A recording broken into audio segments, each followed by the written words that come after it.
Philly DSA's Marxism and Politics lecture series, and we are lucky to have Adana Usmani coming down from the ivoriest of towers in Harvard University to come talk to us about mass incarceration. And obviously this is a problem that is both of moral significance, but it's a problem that requires real political solutions. And I think, Adana's work on this is unique in the sense that it tries to tackle the root causes of this in a way that avoids a lot of the intellectual traps that have kind of blinkered work around mass incarceration. So, as a country that has the largest, most incarcerated population in the world, the most brutal incarceration system in the world, and as the richest country in the world, it behooves us as socialists to take this problem on and take it seriously in a refreshing way and in a way that I think is concrete and material. So please, let's welcome Adana, and I'll let him take it away. Thanks very much, Dustin, Scott, for organizing this. Thanks also to Brianna, who I think is not here yet, but Brianna and I we exchanged, I think, something like 49 emails to set this event up. It's been canceled twice, so I really appreciate the invitation. I'm looking forward to the discussion.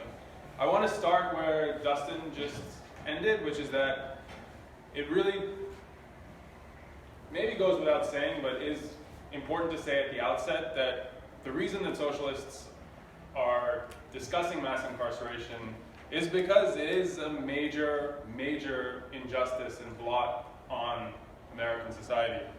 It's heinous, it's barbaric, and it's really long overdue for major root reform. But what I'd like to do is kind of in this talk invert the 11th thesis of Marx's theses on Feuerbach. Right? The 11th thesis is philosophers have only interpreted the world, the point is to change it. And it's true, right? That's definitely true.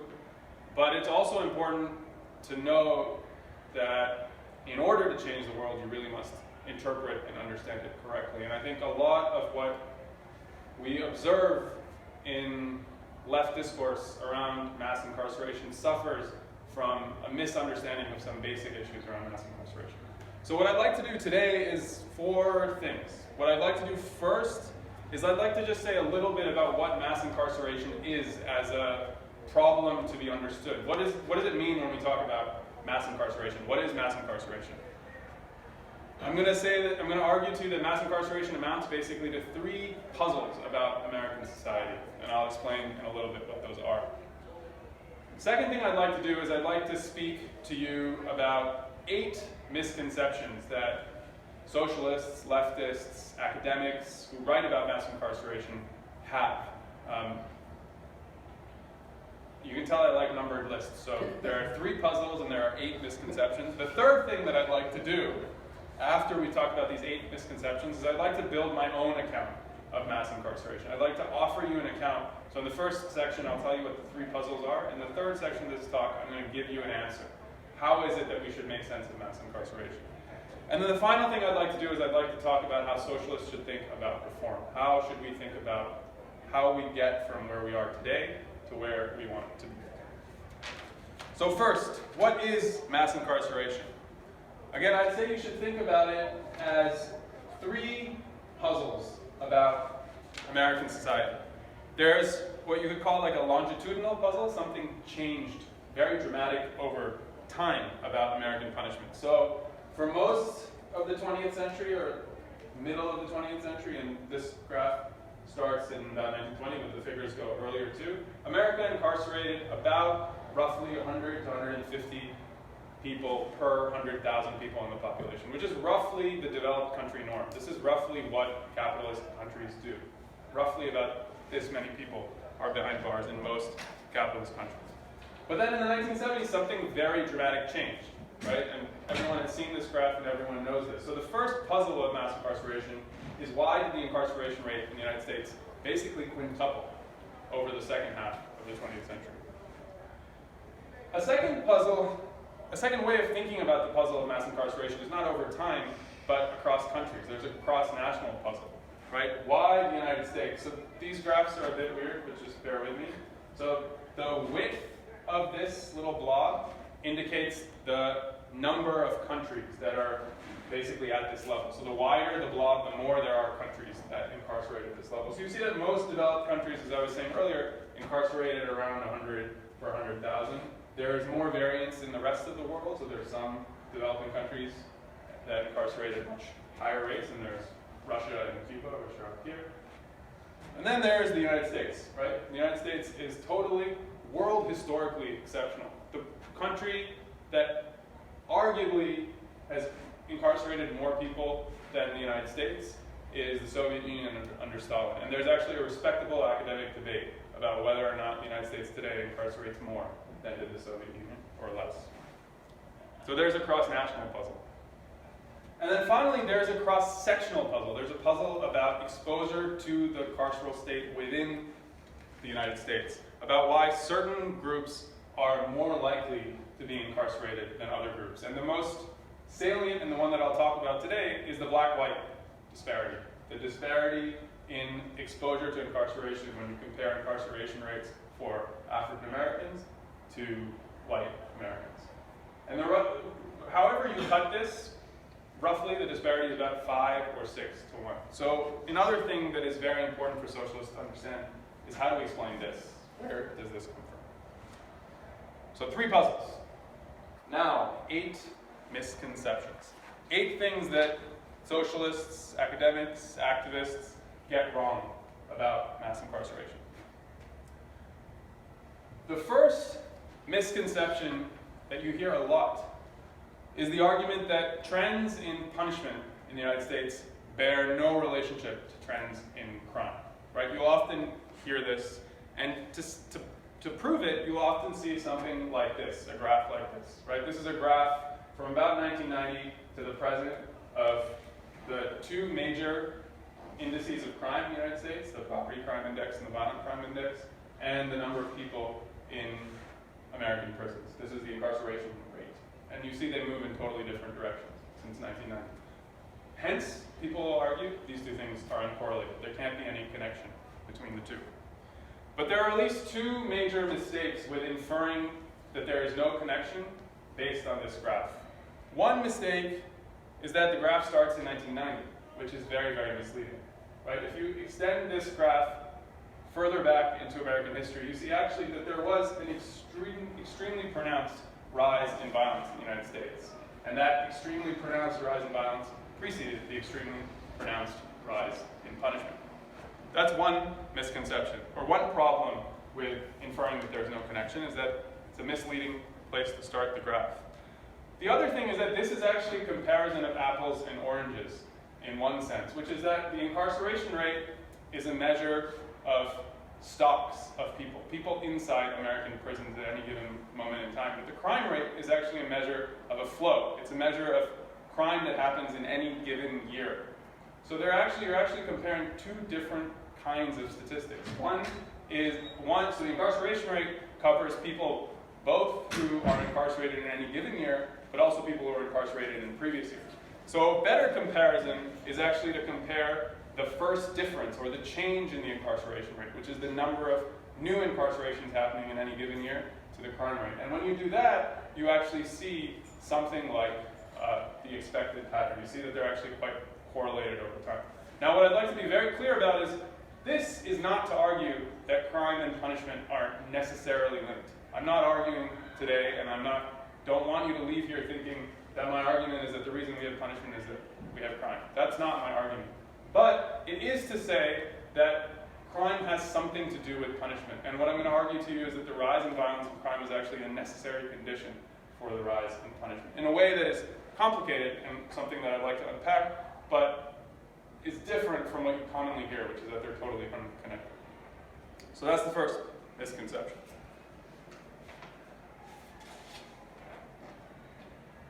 A second misconception is the idea that the public's fear of crime is always political or always constructive. Now, you'll hear this particularly in the context of what you might call the conventional view of mass incarceration, probably best articulated in The New Jim Crow by Michelle Alexander. The conventional argument here is that American society began to panic about crime in the late 1960s, 1970s, and the 1980s, basically because politicians told them to. Southern politicians, in particular, saw a political opportunity in the aftermath of the civil rights movement. They saw a political opportunity to win white Democrats to the side of the Republicans by using the rhetoric of law and order. And it's this that is often argued explains the rise in panic about crime and the rise in political rhetoric about crime. My view is that this argument is mistaken. And what I'm going to show you right now is just two reasons to think that it's mistaken, and I'm happy to talk about this in more detail. First, our best data suggest that, so this requires a little unpacking. Let me just ignore this little dashed line for a second. These are averages of the probability that an American gives a punitive answer to a public opinion poll. This aggregates information from about 200 to 300,000 different people over this period. And this is the probability that someone expresses a punitive opinion in a public opinion poll. And you can see that it goes up in quite pronounced fashion before it declines. And I can speak more about the data and where this comes from later. If the conventional account of these trends were true, you would expect it to coincide with the strength of the civil rights movement. Because the idea here is that people are reacting to the civil rights movement. But actually, the civil rights movement, measured by the number of protests, peaks earlier than this peak. This graph peaks in around the mid-1990s. This graph peaks considerably earlier, as we know, in the late 60s. So there's a disconnect between these two trends. And actually, these trends in public punitiveness are much, much better matched by trends in actual levels of violence. So my contention to you is that actually public fear in the United States is really a function of public violence, of people's fear about real levels of violence. And one of the arguments I'm going to make to you throughout is that socialists have not taken this seriously enough. Yes? So you're saying that this is like a rational fear and people responding to it in a rational manner? So that's a deep question, which I think we should discuss in some detail. My not deep answer to your deep question is yes, that there is something rational here going on. It is not simply constructive. So I wouldn't say that it's rational in the sense that this is inevitable, this is the only way that the public can respond to crime, but it's not simply constructed by politicians, is my argument. But we should discuss it in more detail in a second. So that's my second misconception. A third misconception, which is also very commonly argued in kind of conventional view, is that mass incarceration was erected by the American elite in order to control either African Americans or the American poor, or both. Now, in arguing against this, I'd like to be very clear. I think there is no doubt that mass incarceration has this effect. There is no doubt that mass incarceration has the effect of socially controlling the poor and racial minorities.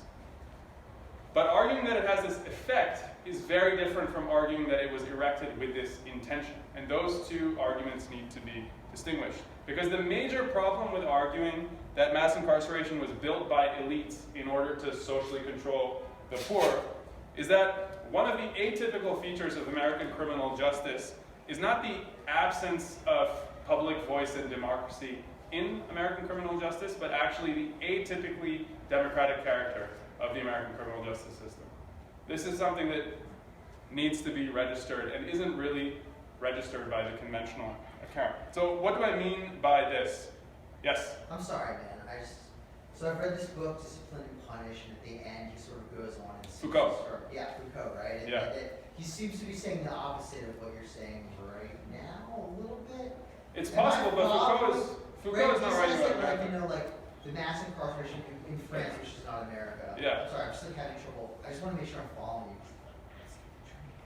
This is not like. So I didn't hear that last part. I've been drinking a little bit, so I just want to make sure I'm following you. Yeah, that's okay. So let me try and explain, and then you can respond. Okay. Or I can just shut up. No, you don't necessarily need to shut up, but you can ask me this in more detail in the Q&A. Yeah, guys, we are gonna have a Q&A at the end. So Sorry, yeah, no, it's fine. I'll shut up. Just write down your questions as you have them, and then at the end we can revisit That them. is totally cool. Don't worry about it. So what do I mean when I say that American criminal justice is exceptionally democratic? Well, unlike European countries, unlike most European countries, American electorates actually have quite a bit of say in criminal justice outcomes. So the ways this happens, juries make decisions that elsewhere aren't left juries. Judges, prosecutors, and often police chiefs are elected, or at least appointed by elected officials in the United States. Elected officials in state legislatures make a lot of relevant criminal justice laws, which elsewhere are made by bureaucrats in other countries. And so most academics believe that this exceptionally democratic character of the United States is part of the explanation for America's exceptionally harsh criminal justice system. Now, I'm going to dissent from that argument, but my point will not be that democracy is irrelevant, because democracy is actually part of the story here. And the reason that it's relevant right now is because I think it means that this story is way too simple. A story in which elites built American criminal justice to do X, Y, Z, that's way too simple, and that's not the story that can be legitimately told about American mass incarceration. Fourth misconception, which is entirely related to this, is that mass incarceration was built by Richard Nixon or built by Ronald Reagan, or some new books argue built by Lyndon Johnson. You'll often hear that the key protagonists of mass incarceration were presidents or federal administrations. But actually almost all of the relevant policies that constructed the American carceral state were constructed at the local and state levels, not at the federal level. The vast, vast majority of money spent on mass incarceration of prisoners housed in carceral institutions is presided over by state and local governments, not by the federal government. About 80% of prisoners are in state and local state prisons or local jails, and 80% of money on police and prisons is spent at the lower levels of government. So this is not to say that there's no federal inspiration or that federal legislators at certain points didn't take the lead. That is definitely, or arguably, that's true. But it is to argue that mass incarceration, when we're trying to understand it, is as much a story of sort of 50 systems that move in the same direction, or actually sometimes even 3,000 local county governments that move in the same direction, than a single government moving in one direction, or a single policy, a single set of policies. It's actually a set of 50 or 3,000 policies. A fifth misconception is something now that I think a lot of people know to rethink, but is the argument that mass incarceration is all about the war on drugs. You'll read that America has a high incarceration rate because of the rate at which it incarcerates non-violent drug offenders. That's very much the story in the new Jim Crow, for instance. But not many people are actually in prison for drugs.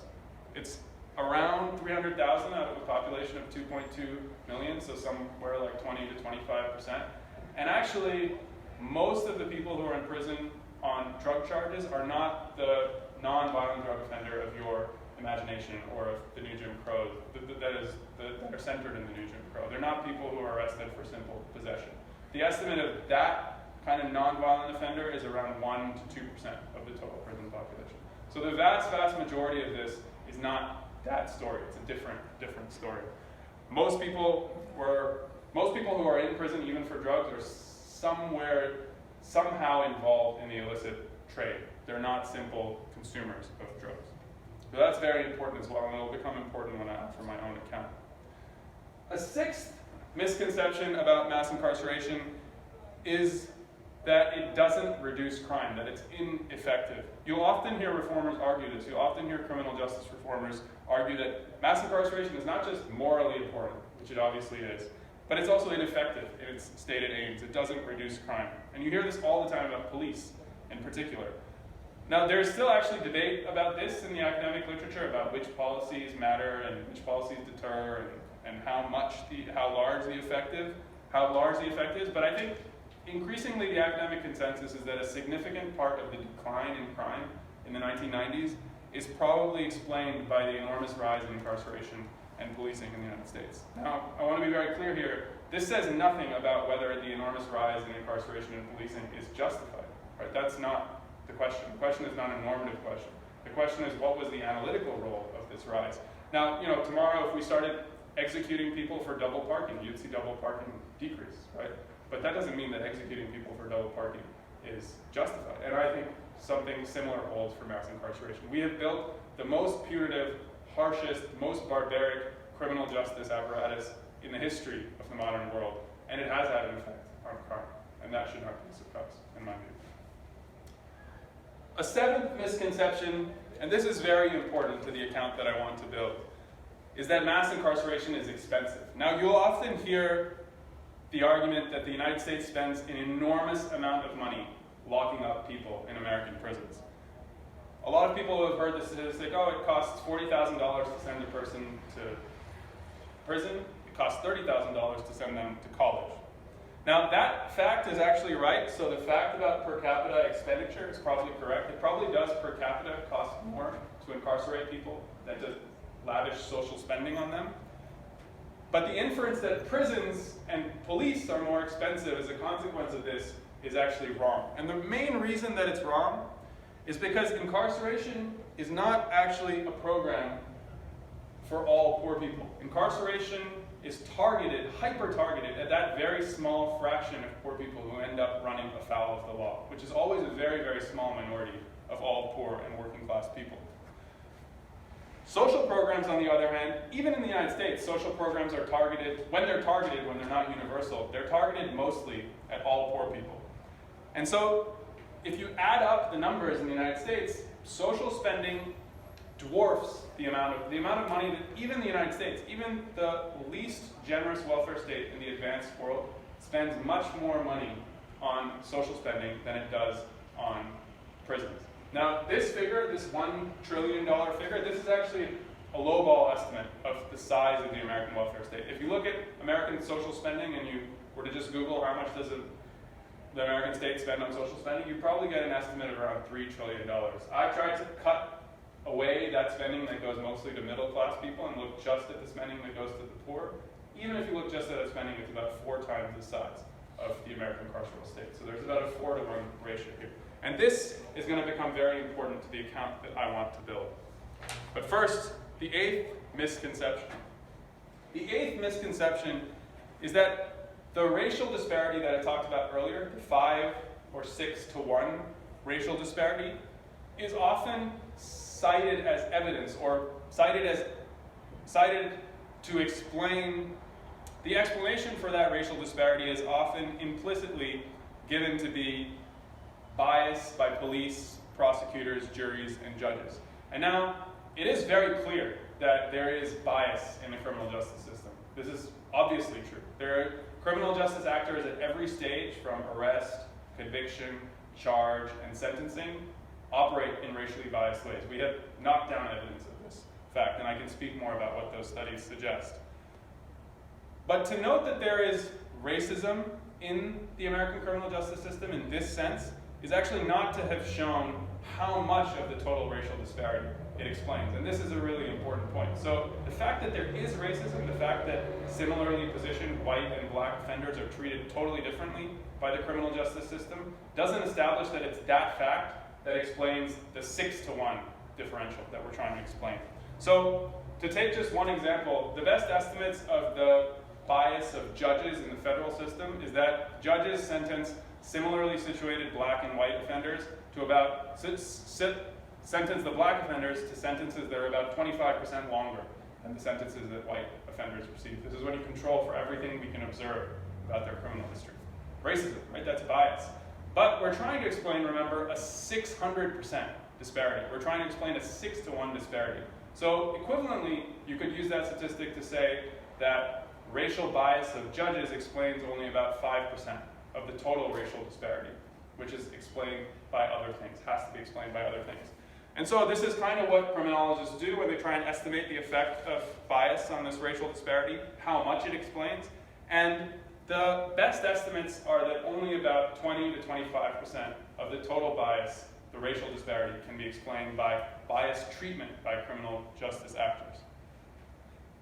Now, obviously, the rest, what's the rest explained by? The rest is explained by the fact that African Americans are overrepresented in the ranks of those who run afoul of the law in the United States. Now, to argue that most of the racial disparity is explained by racial disparities in offending is actually just to have raised another question, right? It's actually just to have raised another sociological question, which is what explains racial disparities in offending? And here there's a long tradition of solid sociological scholarship that offers an answer. Well, African Americans are more likely to be involved in violence and crime because they live in America's worst, most segregated neighborhoods at the bottom of its class structure and with few opportunities to escape, right? That is the sociological account of crime that I think is very important to offer. So the point here, though, is that racial disparities in mass incarceration are not explained by differential treatment by criminal justice actors, but rather by antecedent facts about racial inequality in the United States. One of the most important tasks of the left, in my view, in the criminal justice conversation, is to advance something like this kind of structural theory of crime, to argue that crime is an index of oppression, violence is an index of oppression, and that ultimately is what explains these racial disparities. So those were 8 misconceptions, and in response I've said 8 things. So I've said crime did increase, public fear of crime responds to the crime rate, American criminal justice is actually atypically democratic. Mass incarceration was made by state and local officials, not by key figures at the federal level. 5th, it's not about the war on drugs. 6th, mass incarceration and policing has probably had some effect, a negative effect, on crime and violence. 7th, it is not expensive. Mass incarceration is not expensive, but actually a remarkably cheap and inexpensive way of managing social disorder. And finally, racial disparities in punishment are mostly the result of antecedent racial inequalities in American society, racial oppression, rather than differential treatment by criminal justice actors.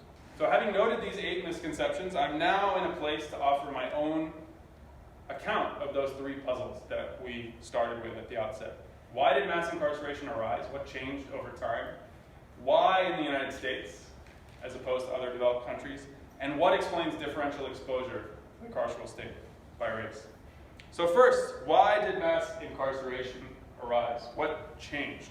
Well, as I've said already, and I showed you earlier, crime rose to remarkably high levels. Crime and violence rose to remarkably high levels in the United States in the 60s and 70s. The American public, both white and black, reacted to this rise with alarm. They demanded that politicians do something about it. Now, what's very important is that these demands were not simply punitive. There was not simply clamor for prisons and police. There was clamor for prisons and police, and that's very clear from the public opinion data. But that was not the only thing that the American public was demanding. There was also ample support for other social policy-based remedies to crime, the kinds of things that socialists would argue for. Jobs, education, etc. But these demands, and this is really the key point that I want you to take home, these demands for different form of redress from crime, these demands were totally deformed by the realities of the American political system. And this is really the heart of the problem of American mass incarceration. What do I mean by this? Well, if you take seriously what I showed you earlier, the idea that mass incarceration is actually a remarkably inexpensive way of managing social disorder, it follows that fighting crime at its roots with an expansion of the American welfare state, with education, with housing, with employment programs, etc., that would have required a massive expansion of American welfare, of the American welfare state. It would have required massive redistribution from rich to poor, taking from the rich and giving to the poor in a way that the American state has never done. And this actually in the 1960s, this was mooted. This, if you read the report of the Kerner Commission on the riots, or even the Katzenbach Commission, which is the more conservative one, which is about policing, they're all very clear that the ultimate solution to these problems is a social policy solution. The Kerner Commission has 4 recommendations for America: expand housing, fix education, fix segregation, or I already said expand housing. Expand housing, fix education, jobs program, and 4th that I can't remember. But 4 major social policy solutions. But this failed. And it failed because of, in my view, because of the long-term constraints of American politics. The absence of a major working class movement and the absence of a social democratic party. Those condemned the United States to respond to public disorder, to social disorder, with punitive and inexpensive solutions. So to summarize, why did the rise in crime in the United States become American mass incarceration? It became American mass incarceration because there was no constituency to win the massive redistribution. There was no constituency with the capacity to win the massive redistribution that could have averted it. Now this naturally helps us answer the second question. So the first puzzle is a puzzle about change over time. The second puzzle is a puzzle about the United States. Why the US? And this follows naturally, right? America has mass incarceration because America is the only advanced country without a major social democratic party. That's my short answer. There's a longer answer that I would develop, which has to do also with the unique problems that attended to American society in the mid-20th century. So not just the absence of a political constituency, but the very fact that crime rose and violence rose to the extent that it did had a lot to do with the character of American modernization, which was very different from European countries. And I can speak a little bit more about that. But the short answer is that America has mass incarceration because it doesn't have a social democratic party. And finally, what explains interracial disparities in exposure to prisons and police? Well, I've sort of already said this, but let me reiterate it. African Americans are overrepresented in American prisons because they're overrepresented in crime. And they're overrepresented in crime because they're overrepresented in America's worst neighborhoods and its worst jobs and its worst schools. It's very simple. Crime is an index of oppression, as I said earlier. Now finally, what I'd like to end on is what this all means for people interested in ending mass incarceration and transforming American punishment. What does the analysis and what do the misconceptions, what do they teach us about how we should think about reform and how socialists in particular should think about reform? The first point that is maybe the most important point is that transforming American punishment is going to be a story not just of the transformation of American penal policy, but also a transformation of American social policy. Now, of course, yes, we should have shorter sentences, we should have easier parole, we should have an end to solitary. There are a number of things that are incredibly important and urgent. I don't mean to dispute that at all. But the overdevelopment of American penal policy in this way is a consequence of the underdevelopment of American social policy. And so to end mass incarceration, we must win social policy, more expensive social policy from the rich. We must win social democracy to really make inroads into mass incarceration.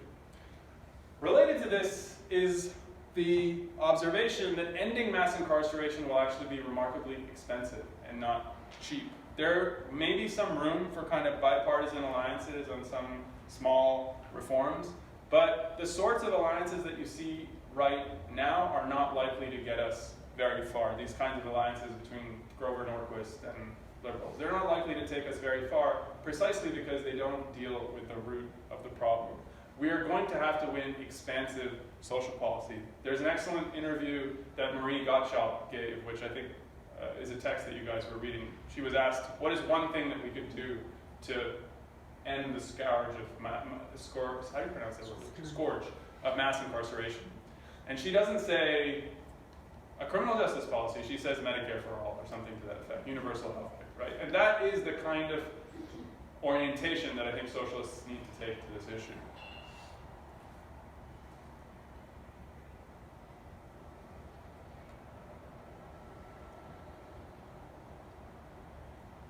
A third thing that reformers need to think about is that criminal justice reform is really not fundamentally reforming how we treat people who haven't done awful things, like the person caught with a couple of ounces of marijuana or something. It's mostly about reforming how we deal with people who have done fairly awful things to other people. Most people in prison have done something that requires some kind of state intervention. Hands-off policy is not a solution to their predicament.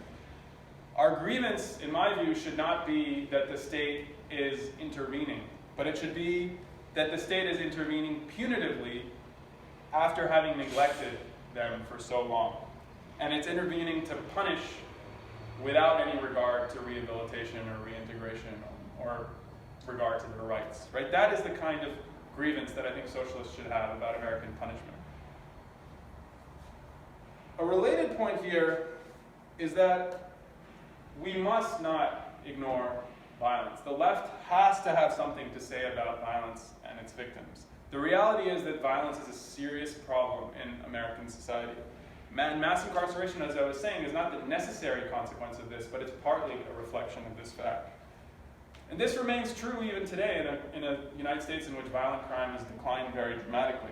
St. Louis, Missouri today is actually the 13th most violent city in the world. It's more violent than Ciudad Juarez, it's more violent than Cape Town.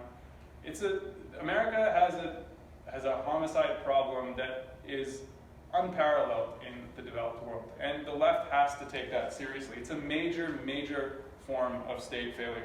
We're entirely right, we're entirely correct to indict the punitive arms of the state for being heavy-handed and oppressive. Of course we are, unquestionably.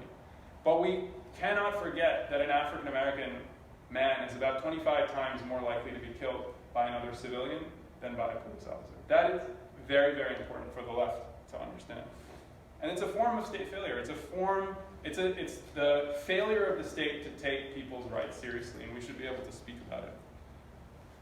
A fifth point here is that even though we must have something to say about victims of violence and something to victims of violence, we should not be in the business of deferring to victims in the criminal justice system when conceiving of a fair criminal justice system. And I'd be happy to talk about this more because this is not my area. I'm not a philosopher, but this is how I think about it as a leftist.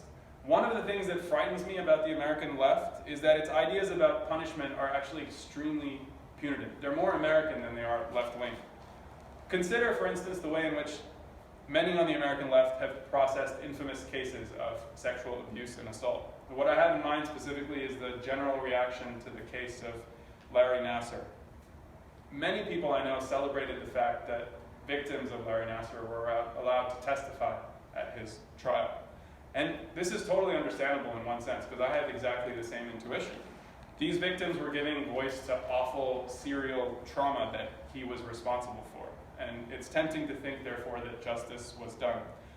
But I think that we have to resist this intuition or resist this temptation, because we have to remember that it's exactly this fact, this wide berth given to victims and the public to influence sentencing, that distinguishes the American criminal justice system from its counterparts on the European continent. In my view, a left-wing socialist approach to punishment centers not on the victim in this way, but actually on the offender. And let me say a little bit about what I mean by this, and then I'm very happy to discuss this more. In this way of thinking about the issue, the purpose of punishment is not to address the trauma of the victim. That actually is for other apparatuses of the state to handle. So the trauma of the victim is a serious problem, but it's a problem for the mental health care apparatus to handle, or the health care apparatus to handle in general. The purpose of the punishment apparatus of the state is to address the issues of the offender. The aim of punishment is to intervene in a person's life to the point that they can be rehabilitated and reintegrated successfully into society. You often hear this referred to as the public health model of punishment. The idea is you punish somebody only insofar as it's necessary to keep other people safe and with an eye to their reintegration, so to give them everything they need in order to reintegrate into society.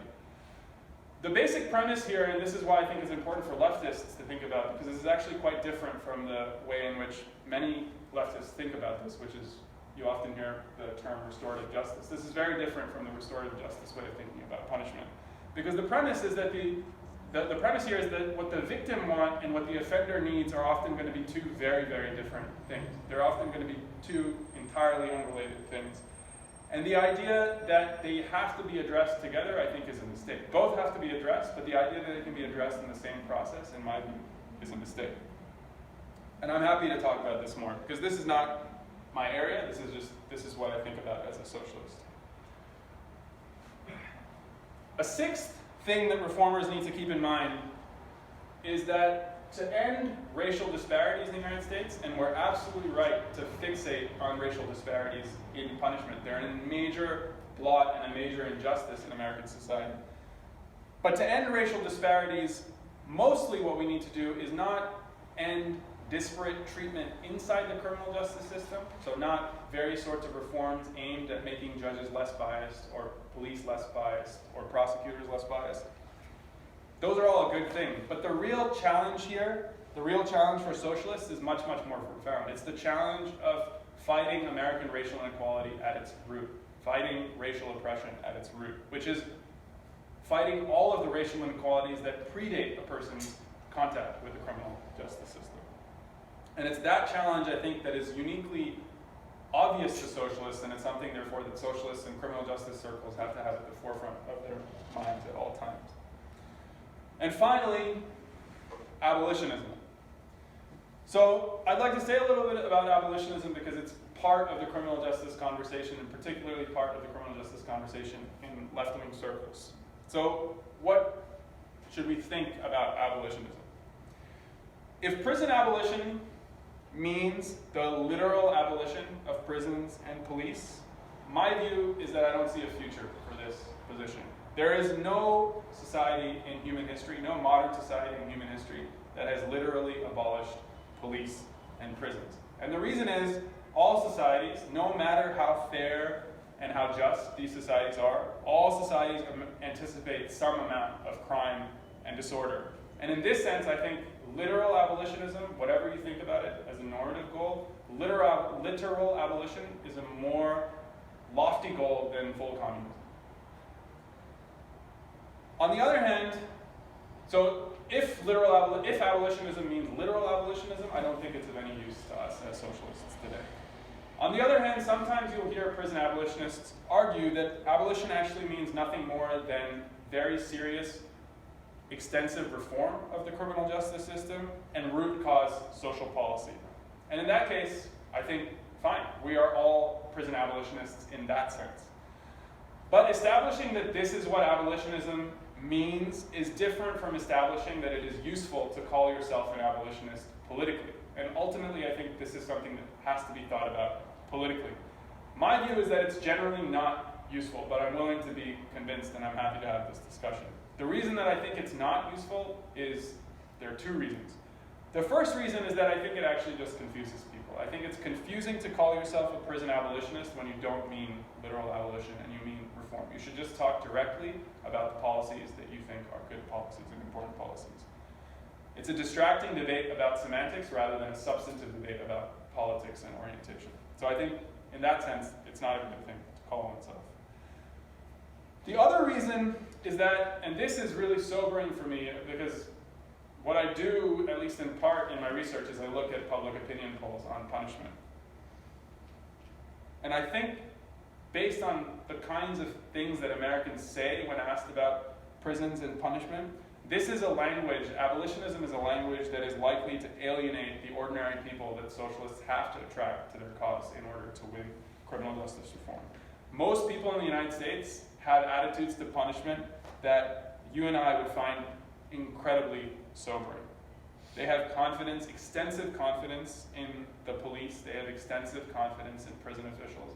And it's shocking, really, when you look at public opinion polls. So, if really the task of American criminal justice, or the task of ending mass incarceration is the task of winning the capacity to win extensive social policy concessions from the state, that is only going to run through mass democratic politics. And if we need to do mass democratic politics, I think a posture of abolitionism is ultimately less helpful than harmful.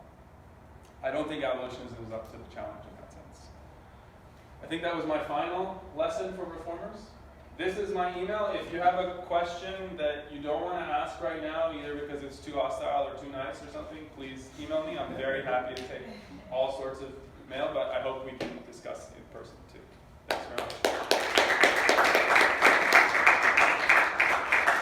So, I don't know where's the best place for me to ask some questions in this question. Adonar, I mean, this is really, I think you're kind of throwing a bomb into the left-wing analyses of mass incarceration in a lot of different ways, right?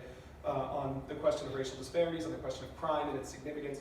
And so the first question, these are questions that we workshopped in the Marxism and Politics review. Great. The first question that we sort of have for you is, crime plays a big role in your story. And, you have this powerful anecdote of saying crime is an index of oppression. But why then the spike in violent crime at a period when the American social democratic state was arguably at its largest? Yeah, that's a great question. I think the short answer is basically because not everything that governs the condition of people's life at the bottom of American class structure is going to be a function of social policy. So it's true that the 1960s were a period of expansion, and actually cross-nationally, America kind of closed the gap a little bit on other European countries in terms of social spending in this period. It was extremely far behind, of course. But ultimately, the 1960s are the beginnings of massive transformations of the American class structure. And what happens is that you start to see, especially in the Northeast and the Midwest and key cities, the onset of deindustrialization. That is one very, very important thing that happens, is that the prospects of particularly low-skilled men completely collapse in the 1960s, starting in the 1960s and then especially in the 1970s and the 1980s. That's most of the story, I think. The other part of the story is that American cities start to start to basically hemorrhage tax revenues as people flee, people with assets flee, middle class and white people basically flee to the suburbs. And so all of the kinds of redress at the city level that you previously had, all of the sort of institutional supports, they disappear with the loss of funding as well. So the aggregate increase in social spending masks problems for American cities that appear really in pronounced ways. So I think that it's not that complicated in the end to offer a structural account of crime. You just have to ignore aggregate facts, because ultimately the story of crime is not a story of aggregate changes in American society. It's a story of these key urban centers and a story of concentrated poverty, etc. All right, and so then, you talked a lot about the ways in which we should think of reform today. DSA in particular, at our last convention, we just adopted a resolution to focus on Attorney General's races, right, as a major site of reform. You make the point that social policy trumps penal policy Right. in the ways of actually dealing with this issue. Yeah. So what are the opportunities we have in things like Attorney Generals, DAs, right? DAs, district attorneys to really push back on these things, and what are the limitations of that strategy?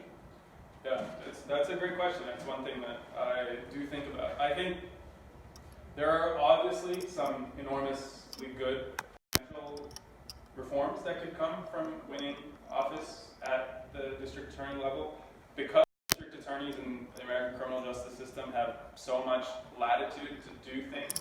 There is latitude also to do things in a progressive direction, unquestionably, and I think they're important. They should be sites of struggle for sure, and socialists should be involved in those struggles.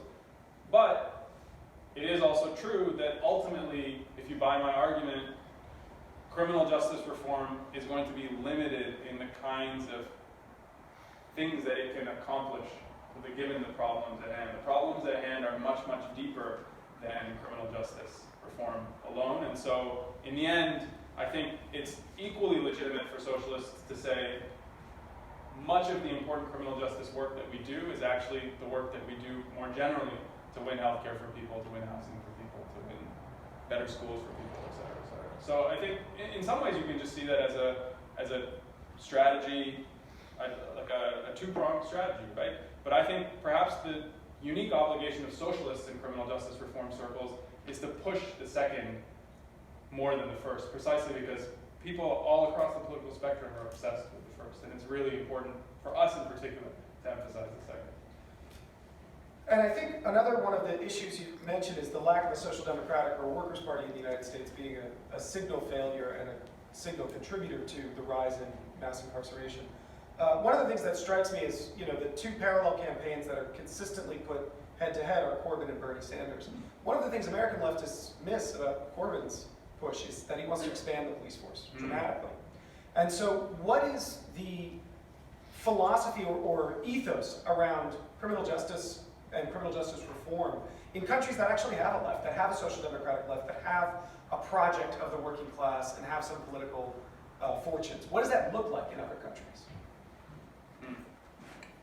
You're testing the limits of my knowledge with this question. It's a great question. I think it's a challenge. So what I can say is that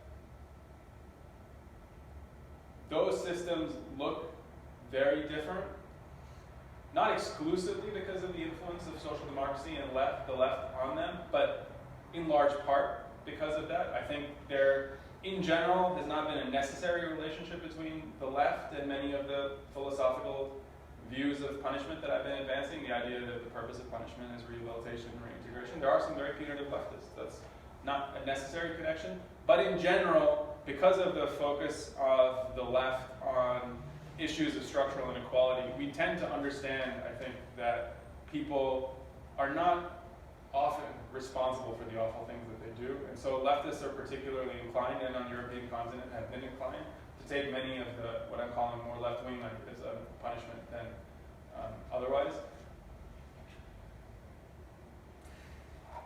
And so, yeah, I guess the major point that I would make is that when we look at the European-American difference in the academic literature, there are lots of different explanations for that difference, but I think it is very clear that one important reason for that difference is the influence of social Marxism on the left on it. So it is not just that social policy would have looked different in the United States with a strong left-wing constituency, but also that penal policy would have looked a little different. But having said that, I think it's really unfortunate that in circles on the left, as I was saying, prevailing ideas about punishment are actually not very left-wing at all. They're actually, and this is a point that Marie Gottschalk makes quite well, maybe not about the left, but about criminal justice reformers in general, that they work with actually quite punitive ideas about punishment.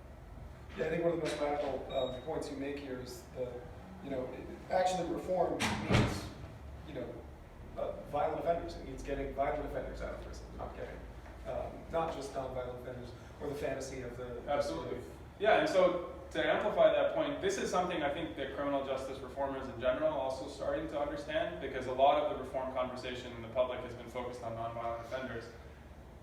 If you simply release people from prison into the miserable world that is the bottom of the American class structure, there could very well be serious problems. And so the only, and increasingly I've seen criminal justice reformers say this, that ultimately criminal justice reform will be insufficient to handle the plight of violent offenders. Unfortunately, and this is why I think socialists are so important, unfortunately very few of those criminal justice reformers make the leap to understand that what is needed to make the American class structure palatable for people at its bottom is social policy. What happens instead is that the criminal justice reform ends up being entirely about nonviolent offenders, and basically then being an ineffective conversation about how to change American mass incarceration. Because you won't actually do very much if you simply change the conditions under which nonviolent offenders are incarcerated. So, and this is the last question, then we'll open it up to everybody.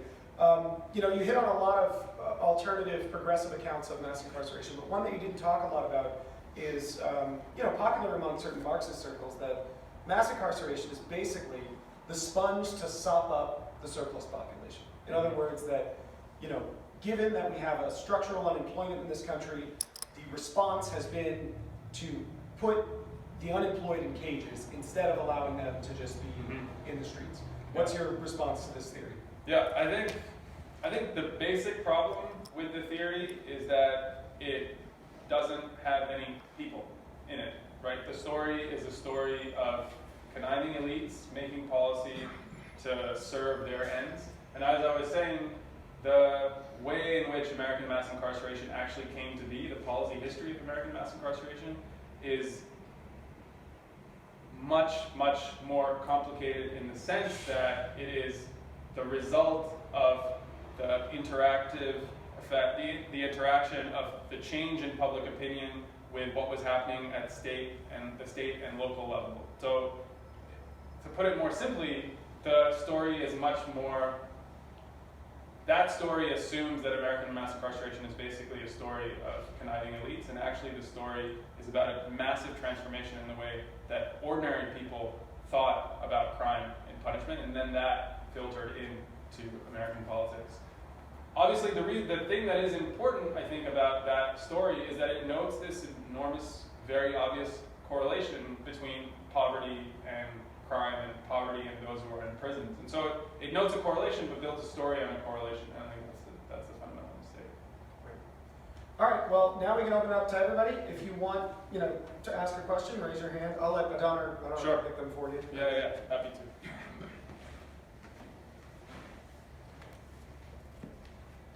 Hey, yes. Do you mind just saying who you are and what your name is? Oh yeah, Paul. Paul. In BSA. Cool. Yeah.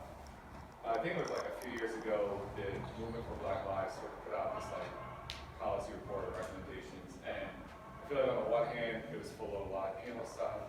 On the other hand, there was some encouraging social type policies. Totally. It did kind of feel like it was trying to be a catch-all on anything and everything, but I'm just curious, what you kind of thought of that and where it's at now, Yeah, I think that's a great question. I mean, what I would say is I would amplify the second thing that you said, which is that there was a lot of that the policy manifesto kind of just hit all major injustices in American society in some way. So it did cover a lot of social policy points, as you're saying. I think that, I mean, we can speak more about this maybe in conversation. I think the major issue here is not entire, there is an issue of kind of, there's a mistaken analysis of American criminal justice, I think, in that approach, emphasizing the disparate treatment by criminal justice, by officials in the criminal justice system, rather than racial inequality and explaining many of the outcomes that we observe. So that is one thing that I would say. There's a mistake, but I think the basic issue with the movement for Black Lives is not so much that it ignored social policy at all. I think the major issue with the movement for Black Lives is it didn't build a movement that could actually win that kind of redistribution. And that ultimately, I think, is the failure of that movement. Not so much its mistaken analysis, although I would have issues with the analysis. It's more the failure to build the kind of capacity that could win redistribution, which is no trivial task, right? That's really, really, really challenging. Yeah? Hey, Donner. Brianna. Oh, Brianna, hi. I have two questions, and you can choose your own adventure. One of them is like spicier.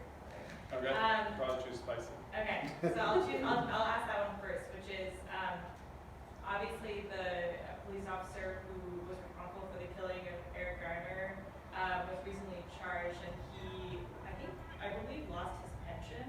So I was kind of curious about your I don't know what you think the kind of repercussions are of this hyper focus on policing as the root cause of mass incarceration.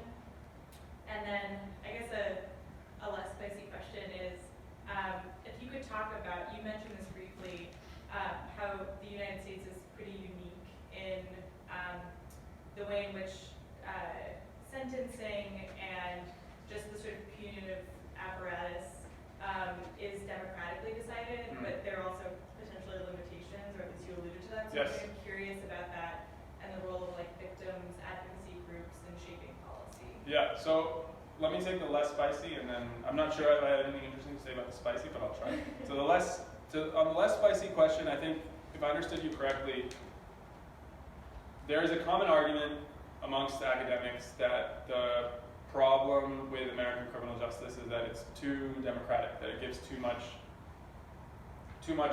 of a voice to the public, and then the public panics, and what you get is you get panicked penal policy. The common left-wing response to that is kind of the Rush-Kirschmeier variety, which is that actually it's about elites, not about the public.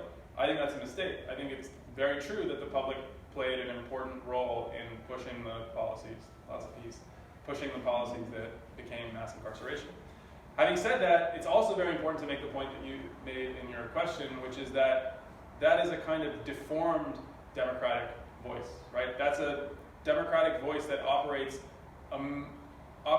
amidst the enormous constraints of the American political and economic system, right? And that is very clear if you look at public opinion. It's very, very clear that when people panicked about crime, they wanted many things done about crime and violence, and only a certain number of those things got done. The punitive things got done. Now, one way of thinking about that is that the punitive things got done because elites were punitive. That's a mistake, I think. Ultimately, the reason that punitive things got done is because punitive things are inexpensive and non-punitive things are very, very costly, and they require redistribution.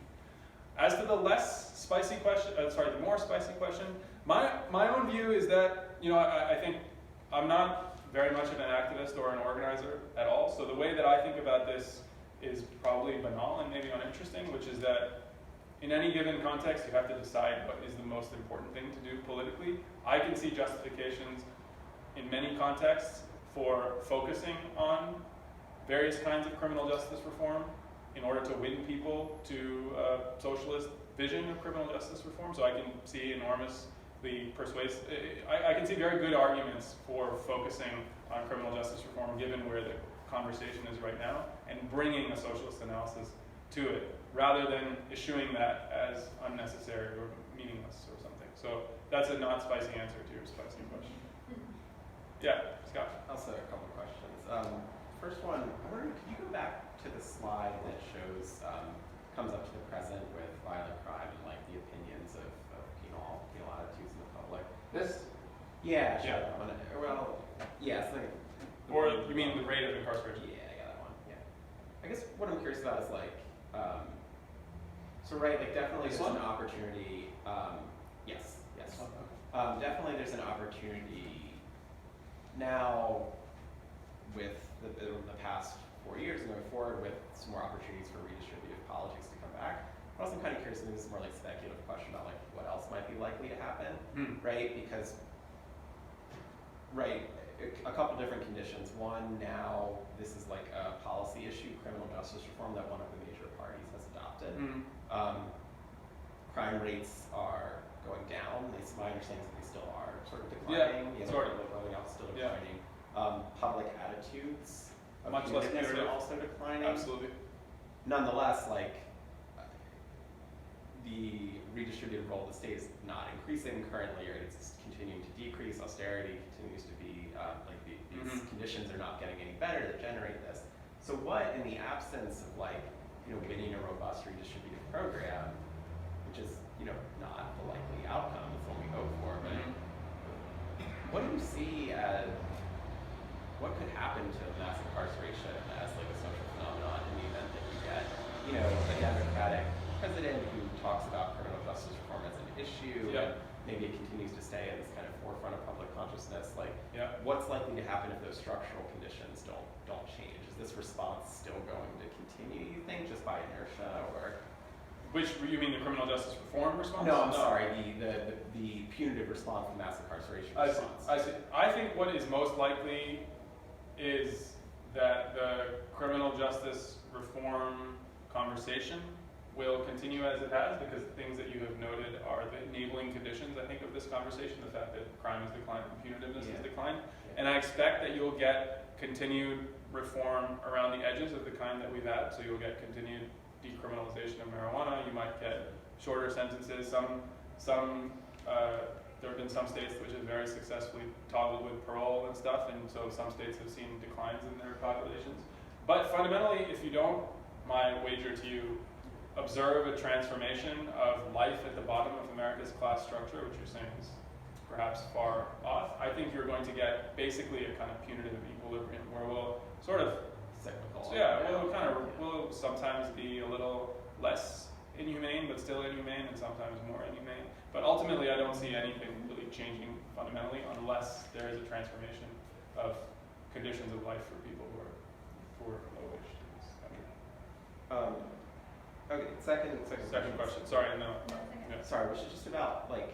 So I definitely hear the argument pushing back against like elite-centered narratives or like conspiratorial narratives about this being like plotted, whether as a solution to those conditions, like as or as a proactive policy program. And definitely there's like public opinion around punitiveness, but like, were there any like organized groups or interests or forces working to push these policies on like local or state levels that you think played an important role in coming to where we are right now, or was it much more of like a spontaneous structural situation where local governments and states were responding to these situations in similar ways? It's a great question. Especially in American government, it's organized interests. No, I think that's a great question. I think my short answer to this is that effectively the rise in punishment in the United States is not really a story of organized interests, unless you count things like victims' rights groups, organized interests.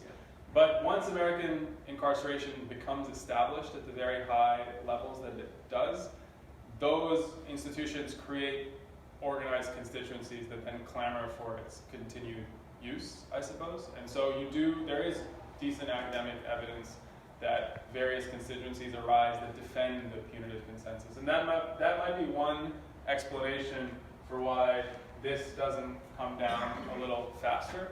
But I think overall my story would be that the kinds of organized interests that we typically think of when we think of state policy in the United States, they're mostly not part of the story that I would tell. I don't think, for instance, business or private prisons or enormous, they're only in this story insofar as they resist the kind of redistribution that would mean that this story would be different. They're not clamoring for prisons or anything like this.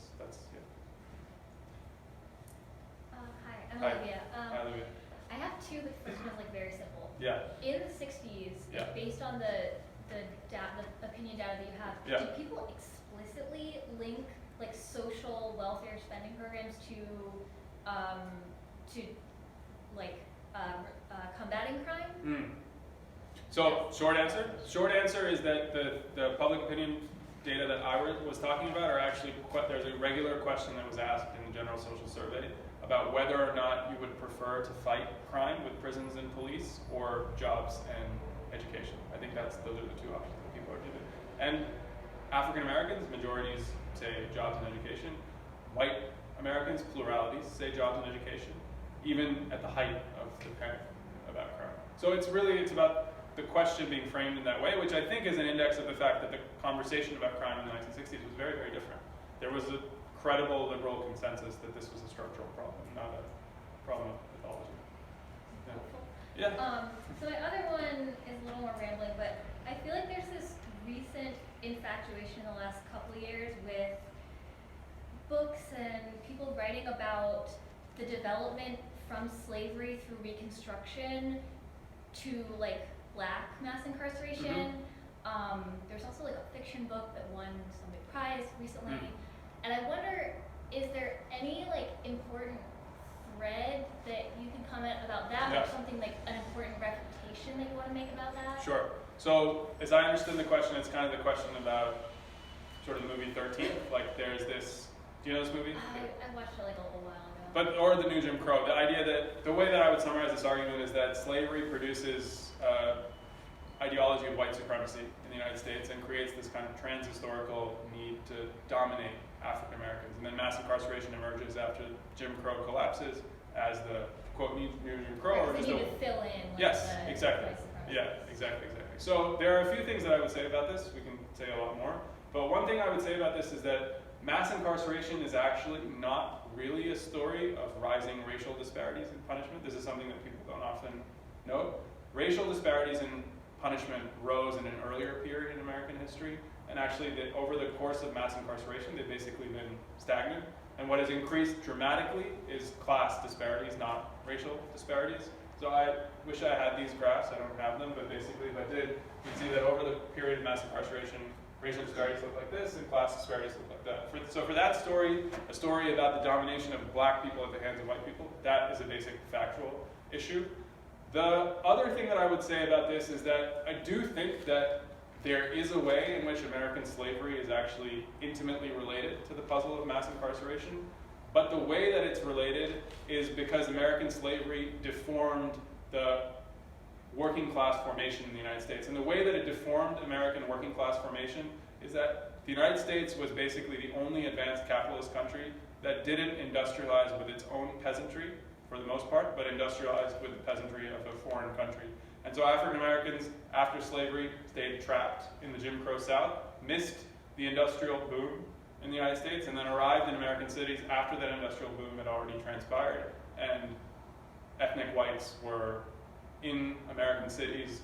And in that kind of a climate, in the early part of the 20th century, when housing is scarce and jobs are starting to be scarce, working class disunity is kind of overdetermined. That is basically my pat explanation for why America doesn't have a working class movement. I mean, there are maybe some conjunctures in there, but in general, that would be my story, is that slavery is intimately related to the puzzle of why there's no social democracy in the United States through the fact that it conditioned America's peculiar modernization, basically. So that is how I would say that slavery is very related. The other way, actually, one other thing, the other way in which it's related is that slavery slavery is one of the reasonable explanations for why the federal government in the United States has such little power to tax and redistribute relative to other countries. It has powers, for sure, but the overdevelopment of state and local governments is probably a consequence of slavery as well. There's a nice book called American Taxation, American Slavery, or American Slavery, American Taxation, one of the two, which makes this argument quite persuasively. I saw a hand here, and then here, and then, is that a hand or is that a hi? I mean, no, I. You're waving or your hand? Hand, okay. 1, 2, 3, and then. Hi, I'm Katie. Hi, Katie. Thank you so much. This is a great talk. I think my question is just to ask you to clarify, because I got a little confused on your connection between spending, so the spending Sure. point, and especially about what your causal argument is.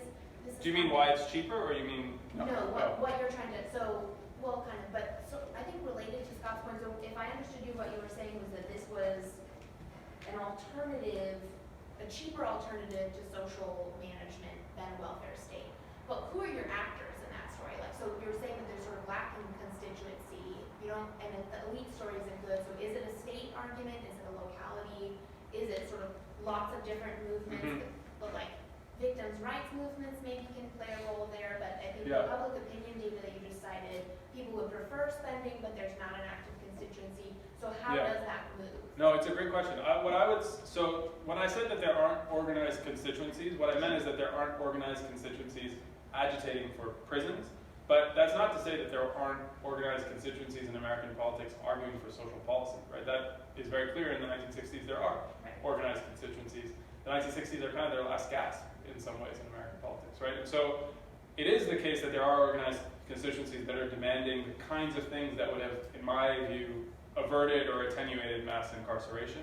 It's the failure of those organized constituencies to win what they wanted. I'm thinking of like the left wing of the civil rights movement, the freedom budget, stuff like that, right? Those kinds of constituencies were demanding things that could have transformed the face of crime. And they were talking about crime and violence, actually. It's very, very clear. Barry Rustin, very, very clear, concerned about violence and crime. So had those constituencies won what they wanted, I think it would have looked very different. The fact that they lost then led to United States in which this problem couldn't be fought with redistribution to the poor, but had to be fought by other means. And basically what you get is a kind of punitive consensus in American politics, which is social management on the cheap.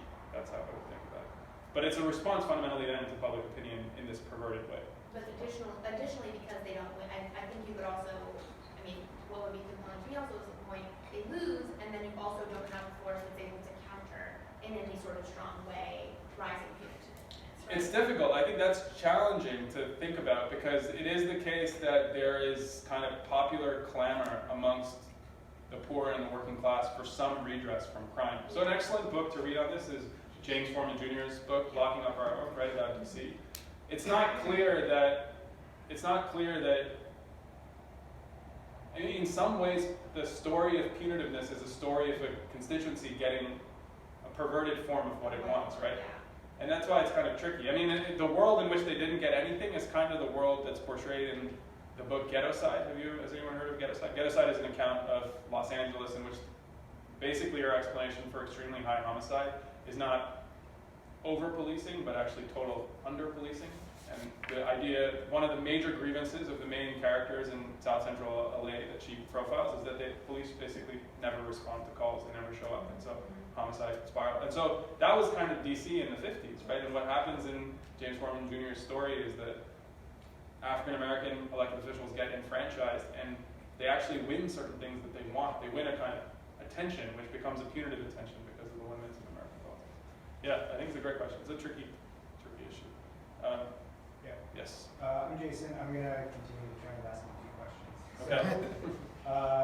My first one is for policy reformers. I want to put forward sort of another principle that I don't think you touched on. Sure. Get your reaction to. Yeah.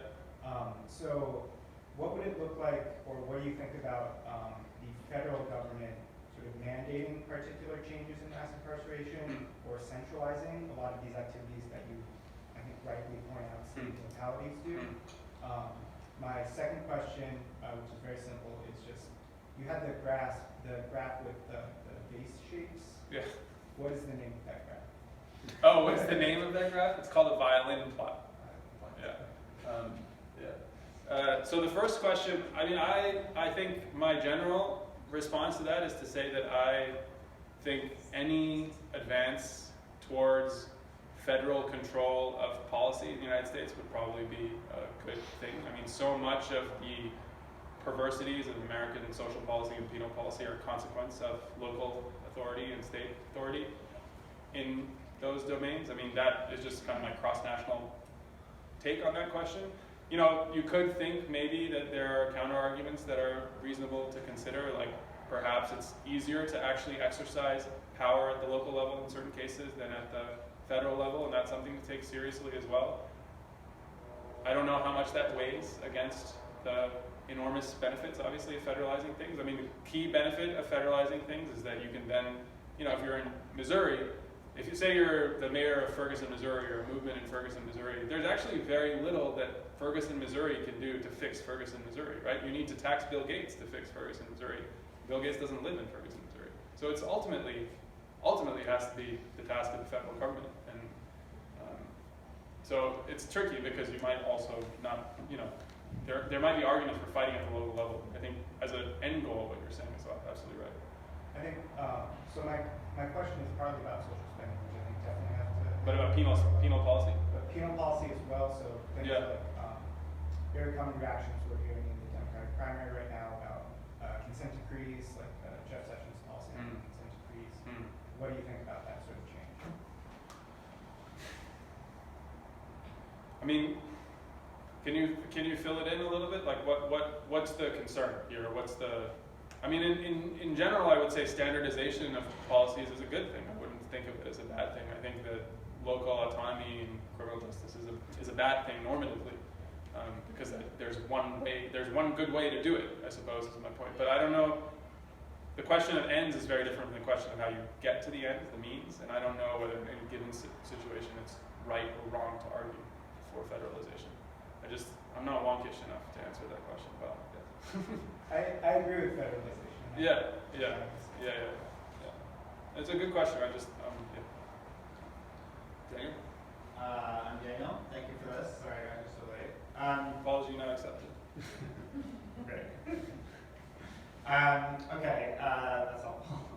So, well, later maybe I push you on the origin story in Du Bois. I'm curious, because Black Reconstruction is back in vogue. I think that fits what you're saying. But so my two questions would be: first, it seems that I'm just curious where the war in Vietnam fits in. It seems like temporally, your story is consistent with the idea that there was a war on poverty, it was incomplete, there was an opportunity for more mobilization around it.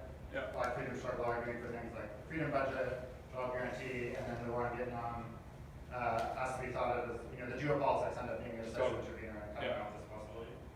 And then the second point would be, I guess, it seems like the argument you're making for what we need to do is investment, and that's popular, which is good. Is investment?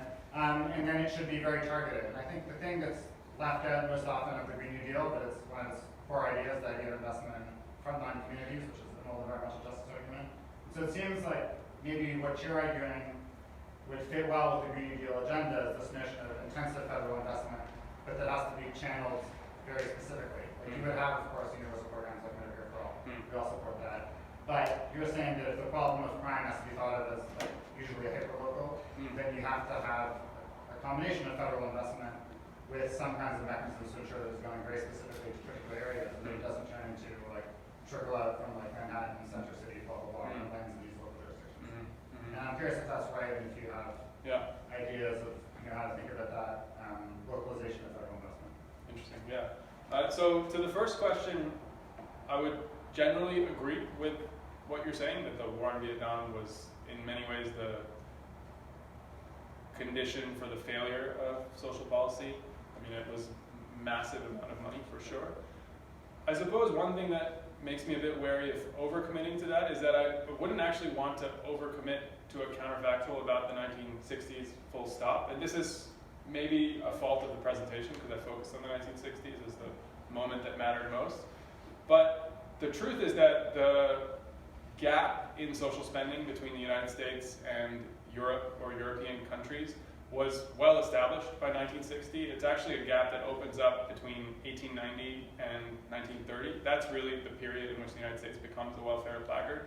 And basically since 1930, the United States has basically spent at about half of what European countries did. So the 1960s were a period where there was a little bit of an advance, but in some ways the failure is overdetermined. Yes, the war matters, but it's also the fact that there just has never been a social democratic working class tradition, political party in the United States that is so important. It's kind of so that I would just temper the counterfactual a little bit, I guess. And to your second question, my general reaction is yeah, absolutely, precisely because crime is so hyperlocal. You're absolutely right that it concentrates in very, very acute ways. My general worry is just the general worry that we would have about targeted policies in general, is that the more targeted they become, the more politically difficult they are to sustain, right? And that's the basic challenge that I think you'd have to walk here, which is that, you can imagine, sometimes I get the response to this graph. Sometimes the response to this graph is that, well, why don't we just do this kind of social policy, right? Why don't we just do social policy that is targeted at those people that commit crime? But politically, that would be totally impossible, right? You couldn't actually say, if you commit violence, what we'll do is we'll do X, Y, Z. It just would be, I think, politically completely impossible in any modern society to do that. So, yes, but basically would be my answer to that. So, who hasn't asked a question? Yeah, you haven't asked a question. Hi, I'm John. Hi, John. I very much enjoyed your talk, and I thought perhaps one of the great takeaways, one of the most novel things that I heard was that there is a correlation between incarceration rates and crime, and like that it's a little bit perhaps more logical than maybe I thought. In which direction? You mean crime causing incarceration, or incarceration causing less crime, or Causing less crime. incarceration? Incarceration causing less crime. And then also novel, because I've been, I've read the new Jim Crow and I've seen 13. And I also know that there is an economic benefit to high rates of incarceration, free labor and that sort of thing. And I just wonder, is there still a place for that conversation? I guess maybe I'll let you answer this ultimately. Sure. Maybe the takeaway is that it's played up a little more highly, but I wonder what it looks like in your analysis. Yeah, so I would say that in my analysis, it basically plays no role, the role of free labor in prison. So the argument is basically that prisoners end up functioning as a easy, very, very low wage workforce for capitalists to exploit, and this is one of the reasons that you continue to see imprisonment. The reason it basically plays no role is because the reality is that most of the work that prisoners do in American prisons is the upkeep of prisons. There's lots of good statistics on the fact that basically what people are doing is they're doing the kind of janitorial and cooking work that prisons don't want to outsource themselves. So it has really nothing to do with the employment in capitalist firms. There are obviously some examples, like Victoria's Secret very famously was an example, but it's really trivial. The magnitude is totally trivial and not enough to drive the phenomenon. Yeah. But it's a great question, because you do see it discussed all the time, and I think it's just a basic mistake. There's a nice, the National Academy of Sciences wrote a report in 2014 on mass incarceration, causes and consequences of mass incarceration, which summarizes a lot of the literature, and they have a section on work in prisons. And their argument is that basically this, that people basically do upkeep work, and also that most prisoners actually would love to do work and don't get work. That's one of the major grievances in prison. Not that they're exploited and overworked, but actually quite the opposite. Yes? You mentioned the idea of separating the victim from the criminal. Yeah. So you look at a lot of opinion polls and stuff like that. Is there any polling on that? And is there any appetite for that? And is there any places, other countries maybe that do that more? Yeah. What would that look like? Yeah, so the answer to the public opinion question is no. I think if you were to ask most people their intuitions about punishment, they are not that the offender should have no role, the victim should have no role in determining an offender's punishment. I think most people in the United States have the intuition that is precisely the opposite, that victims should have a role. So when I was making that argument, I don't want to be mistaken for thinking that that's an easy argument to make, because most people agree with it. I think actually most people disagree with it. Most people on the left also disagree with it. Having said that, it's actually, I think, more or less common sense in the circles of penal philosophy in Europe, right? Maybe not the public. I don't know exactly what the public thinks about punishment in Europe, but what's called consequentialism, which is this philosophy of punishment, the reason that you punish people is because of the consequences, the good consequences that follow from punishment, not in order to punish them for something bad that they've done, but in order kind of forward-looking justification of punishment. That very much detaches a person's punishment from the crime that they've committed and the victim that they committed it against. So I would look to that work as the kind of philosophical underpinning of what I was arguing. But very much, there's a man named Greg Caruso, who's a philosopher of punishment, who I have read recently, who argues for what he calls a public health model of punishment that completely separates victim from offender. He doesn't explicitly focus on this disjuncture. That was something that I was saying, just because it stands out to me when I compare it to what Americans generally argue about punishment. But I think it follows from the argument. Yeah, it's a great question. I saw another hand. Yeah, sure. Yeah. Okay, sorry. No, you don't need to apologize. It was like your fifth myth. You were talking about the nonviolent mere possessors of drugs was like a very small percentage. I was wondering just like what you used to get that metric. Were you using like crime statistics? No, it's not my statistic. It's from an article that I could send you. It's called Kingpin and Mule. It's an academic article published in 2001. They just do a survey basically of prisoners. I can't remember which. I think it's. They ask prisoners directly. It's reported by the institution. Okay. Yeah. So it's about what they were charged for. Basically. Oh, okay. Yeah, it's about their charge. Because like 50 different states, like you talked about the limitations of this. There's like 50 different definitions for what like is a possessor and what is a trafficker. Yeah. So they and have. That's merely like most statutes just the amount of drugs that you have. Yeah. So that's a good question because they have to do some work at standardizing. If I remember right, maybe they're looking at the federal system. I can't remember. It might be the federal system, but they divide drug offenders into 7 different categories, basically.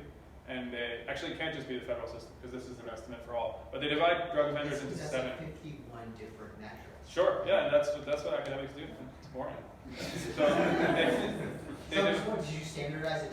No, I didn't do this. I mean, you don't know, but like, so you don't know if this guy was like, I'm picking this amount as like the difference, or like I'm just taking what these different statutes say. No, I don't. I have like really no idea what that means. No, you're right, and you should look at the study if you are skeptical. You're right to be skeptical, but it was. I'm just like, because like my background is like I'm a lawyer, so like, look at these statutes and like what you would think is like the amount of drugs to be a drug trafficker is way lower than like I think the average person's intuition would be. Totally. So they don't look just at the amounts. They also their categorization is people who are in for offenses that have nothing to do with trafficking, which is not just the amount, but also the kind of offense that people are ultimately pleading down to in a lot of cases. So they're looking at case histories as well. It's worth looking at the article. I would love to hear what you think in more detail.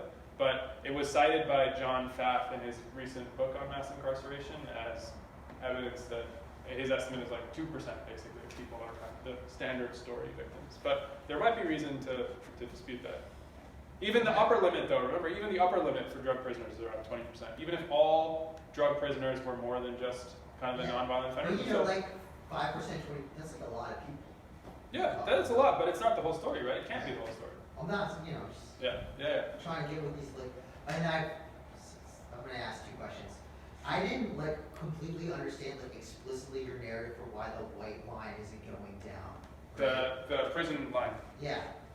No, it's a great question. I think it's a challenging question. I know you, like, challenged, you deconstructed a lot of the reasons why, but, like, I didn't quite pick up on, like, what your explanation is. I think it's a great question. I think, so I would temper it by saying this, right? That ultimately this is the right comparison, and this comparison, this line has gone down a little bit. You do see a decline in the rate at which prison populations change.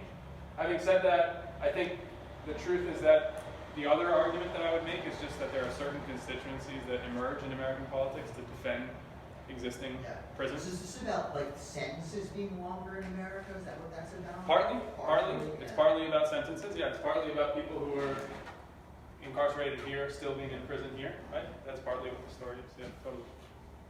Yeah, Dustin, and then is that, or either? I mean, you're about to ask. Or, so before you mentioned like deindustrialization and the sort of shifts in the American political economy in the mid-century, which were major shifts, and you talked about how this is a uniquely violent country. So, do you think the transience, the literal transience nature of the American working class is a big part of this story? Like the fact that American workers moved around so much in this period, disrupting a lot of. That's interesting. I haven't thought about that much as a hypothesis. So just to put bounds on the thing that we're trying to explain, what is very clear now is that American exceptionalism in homicide rates is really basically a 20th century story. It wasn't the case that in the 1800s, mid-1800s, America was much more violent than other countries. It was still quite violent because countries in the 1800s were quite violent, but it wasn't noticeably more violent than Europe. it's really a kind of post-failure of Reconstruction story, is the story of the rise of American violence and the order of magnitude difference in homicide. So if you could tell a story about transience that dates to that period, then maybe I think of it really as a story that, and remember this is a story not just about the North and the Midwest, but ultimately also a story about the South. It has to be a story about the South as well, because homicide rates are very, very high in the South throughout the 20th century. So maybe, I'm not sure. I have to think about it. I mean, my own intuition is that it's just sort of a story of the failure. It's a story of the. I actually don't have a good answer. My like off the hip story is that it's a story of the miserable condition of people at the bottom of the American class structure. But that doesn't quite account for unless you think of the failure of Reconstruction as kind of cementing that misery, doesn't exactly account for the time. I think it's a live academic question why it starts in the late 19th century. Yeah. I can't let the night pass without mentioning Mr. Bernard Sanders. So, yeah, I mean, obviously it's not one of his like core issues, but like, what do you think of how he frames it? I mean, and just like his campaign and movement in general, do you think it's reframing it in a more helpful way? Yeah. I mean, I love the slogan. We need jobs and education, not prisons and incarceration, right? That's one thing that he often says, and I think that's exactly the right way of thinking about it.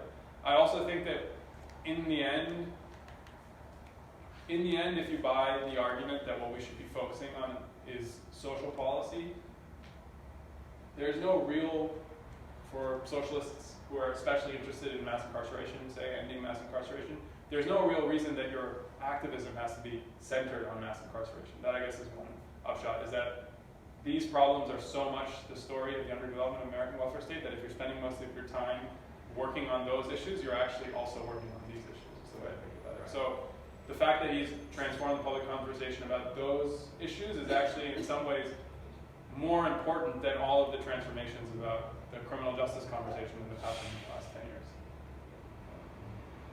Yes, Danny? I just feel like I need to add to the Bernard Sanders point since he's recovering.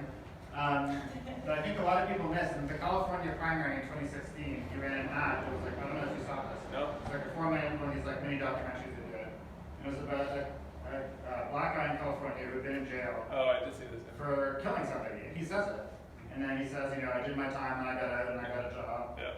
And I love Bernie, and Bernie's the only one who gets this kind of thing. But I just thought it was amazing that no one even wrote about it. Yeah. It was so much more of a brave and strong ad on the politics of prison, basically, to have not somebody who was falsely accused, right, but somebody who explained, you know, it was a shitty situation, this guy was like everything went wrong. Absolutely. So I don't know, I think that ad should always be elevated, and that was the strongest moment in that campaign. Yeah, and the Sanders campaign also did post a video of the '94 crime bill, right, when Sanders was debating Biden, and he's messaging-wise completely on point, right? In '94, he's entirely making the argument that we're making today.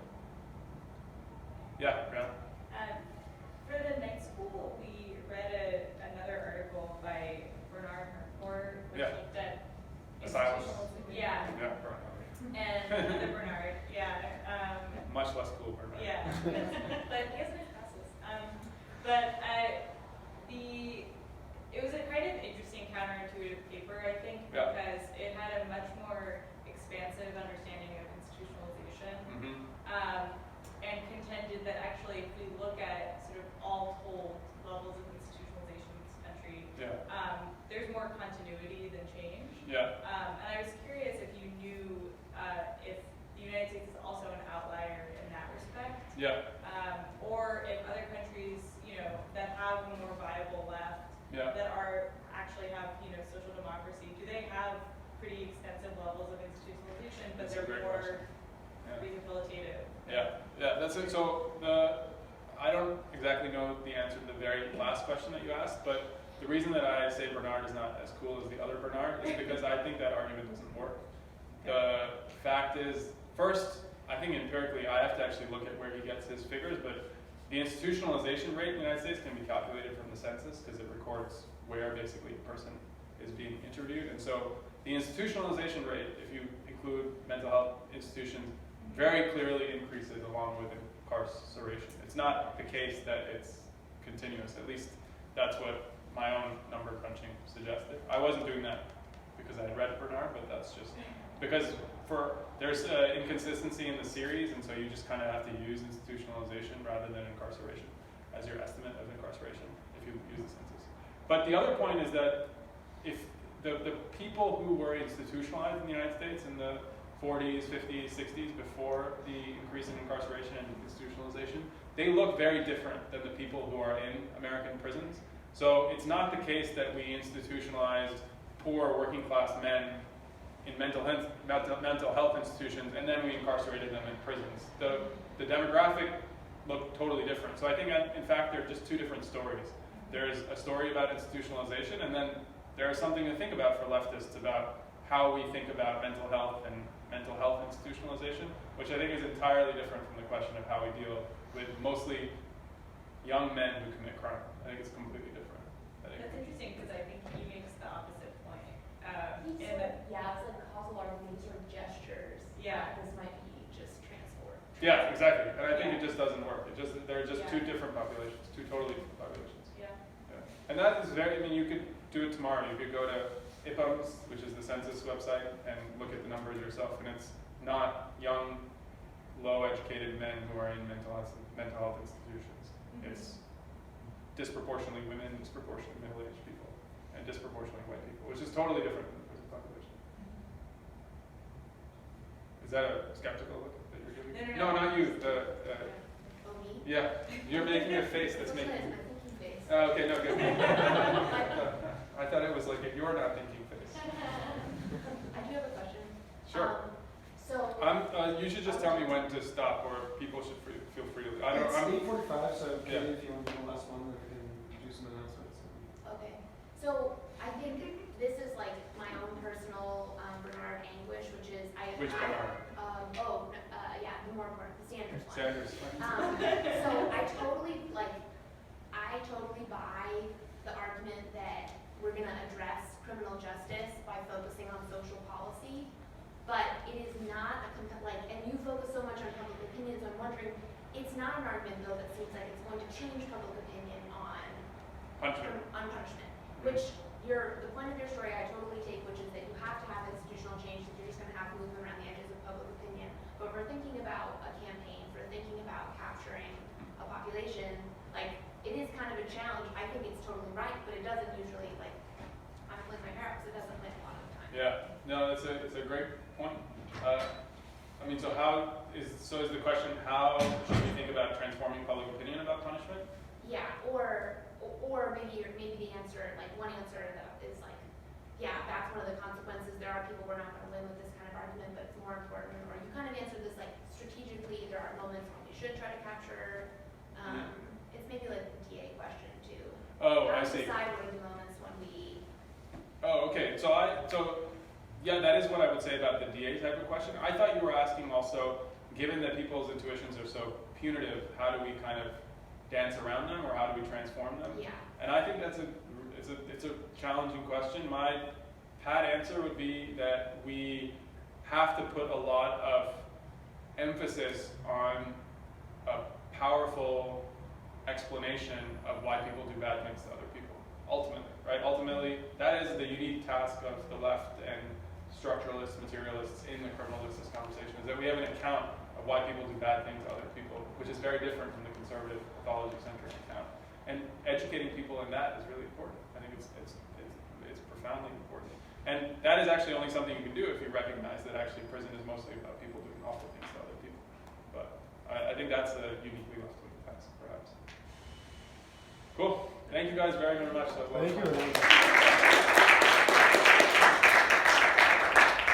So I just have